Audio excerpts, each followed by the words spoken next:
원래 인간이 호모사피엔스로부터 지금까지 왔을 때 직장 생활이라는 걸 안 했어요. 네. 되게 이게 낯선 환경이잖아요. 네. 직장 생활을 하게 된 건 산업혁명 이후에 이제 출퇴근을 하고 직장이라는 게 생기고 막 이랬었는데, 그 직장 생활이라는 게 절대 쉽지 않고 어려운 일도 있고 안 해본 일을 해야 되기도 하고 싫은 일도 해야 되고 그러잖아요. 그렇죠. 좌절감에 빠지거나 아니면 능력 부족으로 뭐 부끄러움을 느낄 때든가 여러 가지 일들이 있을 텐데, 엄청 많았죠. 부회장님께서도 엄청 많았죠. 예. 승승장구하신 거 아니세요? 그런 사람이 세상에 없겠습니까? 네. 겉보기에는 그 비슷해 보이지만 뒤에는 엄청 많은 좌절과 고민과 그런 스트러글링이 있었죠. 예. 부회장님 어떤 어려움이 있으셨는지 어떻게 극복하셨어요?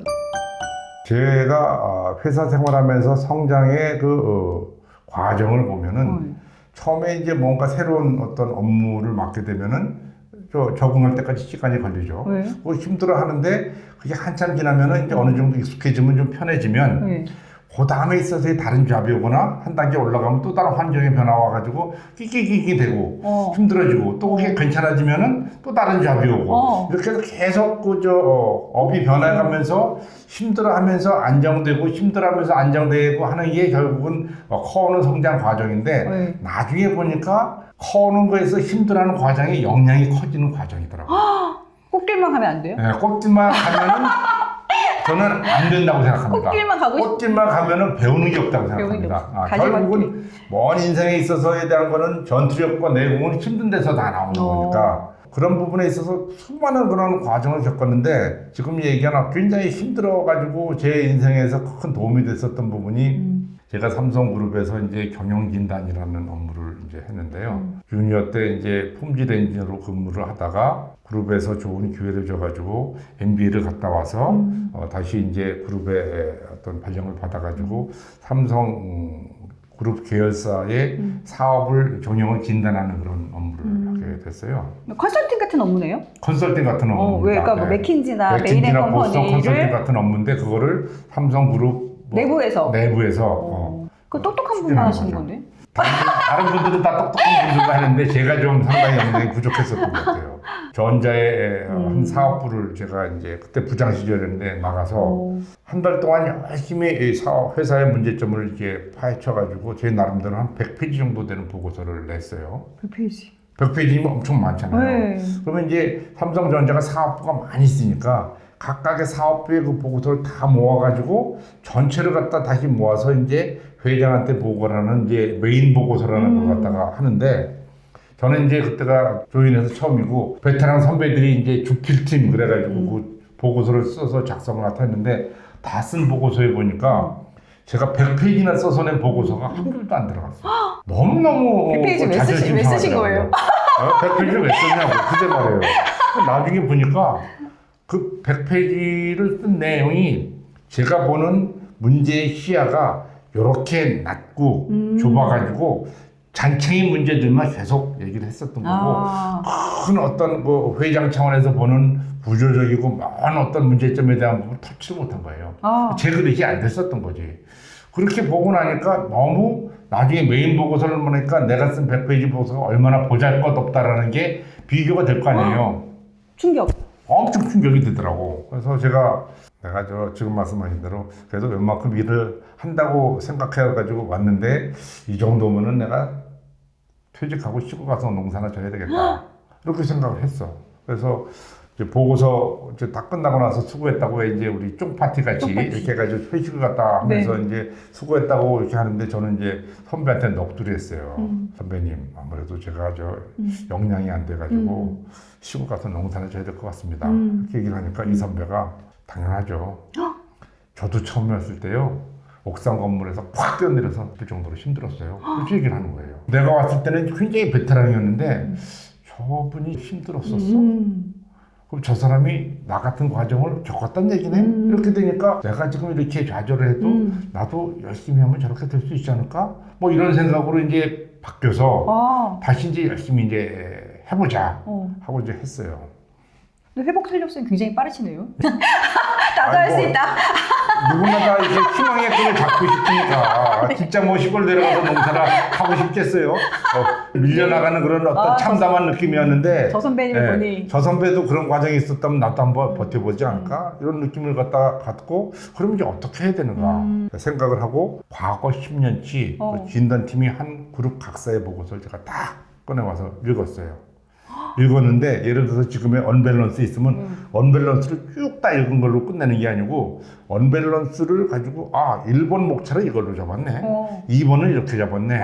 그럼 1번 목차 밑에 이 제목으로 놓고 이 제목을 구성하는 거는 이런 데이터와 이런 내용으로 넣네. 즉 책을 완전히 분석하고 분해하는 쪽으로 했어요. 회사의 문제를 이런 식으로 어프로치를 들어갔구나. 그걸 백업하는 논지를 이렇게 잡았구나. 다른 회사는 뭐가 더 중요해서 업의 본질이 이렇게 다르니까 이렇게 갔구나.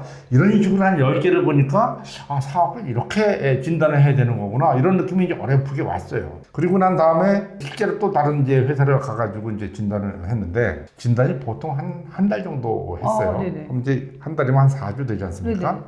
4주를 전혀 새로운 집에 새로운 사업부에 가가지고 이제 진단한다는 게 굉장히 어려워요. 완전 새로운 데 가서 해야 되니까. 완전 새로운 데 가서. 예. 첫 번째 주는 생각해 보면은 무슨 말을 하는지 워낙 그 이제 전문 용어들이 많이 설명할 때 들어가니까 사업 설명 들어보면은 무슨 소리 하는지 이해가 잘 안 돼. 통역이 필요해요.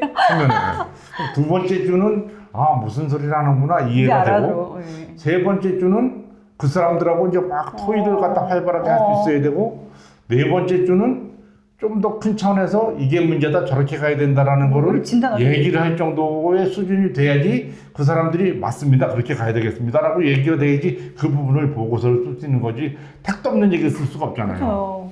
그럼 한 달 사이에 말귀도 못 알아듣는 설명도 이해를 못하는 상황에서 그런 전문가 수준까지 갈 수 있을까? 생각해 보시면요. 제가 그때 부장 때하고 초임 임원 때 있는데 사업을 맡으신 분은 그 분야에서 최소한 20년, 30년 한 사업부장이야. 베테랑이시죠. 예. 전무, 뭐 부사장, 사장 이런 분들이야. 그러면 부장 나부랭이가 한 달 그 사업을 보고 와가지고 20년, 30년 한 사업부장하고 그야말로 계획장 뛰고 맞다이로 사업의 토론을 한다고 했을 때 그게 강심장이 있으셔야 말이 되겠어요? 네. 99%는 조 부장이 한 거는 이래서 안 되고 저게 잘못된 거고 이렇게 얘기가 되면은 보고서 쓸 게 없는 거예요. 얘기할 게 없는 거예요. 그러니까 그 부분을 해야 된다는 게 너무너무 큰 스트레스로 왔어요. 너무너무 힘들었어. 정말 그 가랑이가 찢어지는 같은 고통이 됐는데 그렇게 해가지고 제가 만 4년을 갖다가 겪으면서 사업을 갖다가 한 10개 이상을 갖다 실질적으로 해보니까 사업이 이렇게 되는구나. 이렇게 사업을 문제점을 보고 전략과 비전을 세워가야 하는구나. 라는 부분이 저한테 이제 온 거죠. 명확하게 스파르타식. 간접적으로 뭐지 직접 사업을 한 게 아니니까. 그런 과정이 아까 얘기했던 몇 년을 지면서 사업에 대한 자신감이 이제 간접적으로 느껴지는 그런 상황이 됐고 그 다음에 실전적으로 사업을 하면서 그걸 다시 이제 복귀도 하고 하는 그런 과정이 커리어를 갖다가 가져가는 과정이에요. 그래서 아까 질문을 다시 들어오면은 역정이 너무너무 많았는데 그 역정을 극복하고 나면은 그게 내 경력이 되고 그게 쌓인 게 내 커리어더라. 그래서 그 역정이 왔을 때 주니어들에 대해서는 나한테 또 다른 하나에 있어서에 대한 경력이 쌓이는 화려한 커리어가 되는 그런 기회가 왔구나라고 생각을 하고 아주 기쁜 마음으로 받아들였으면 좋겠다라고 생각을 하고 그렇게 힘들 때 어려운 일이 왔을 때 제 나름대로 가지고 있는 그 경구가 있는데요. 로마서 8장 28절에 모든 것이 합력하여 선을 이룬다라는 게 있어요. 희련과 고통 이런 부분이 결국은 다 쌓여서 내가 나중에 훗날 리더가 되고 어떤 그 경영자가 됐을 때 나한테 굉장히 중요한 밑거름이 될 거다라는 생각을 하면서 그 부분을 받아들이려고 노력을 했고 그 결과 긍정적으로 극복할 수 있었던 것 같습니다. 대단하시네요. 그 엄청난 일을 그거를 포기하지 않고 받아서 하시고 학습 능력으로 하시면서 또 굴복하지 않고 하신 거잖아요. 저는 스스로 써니보이다. 써니보이.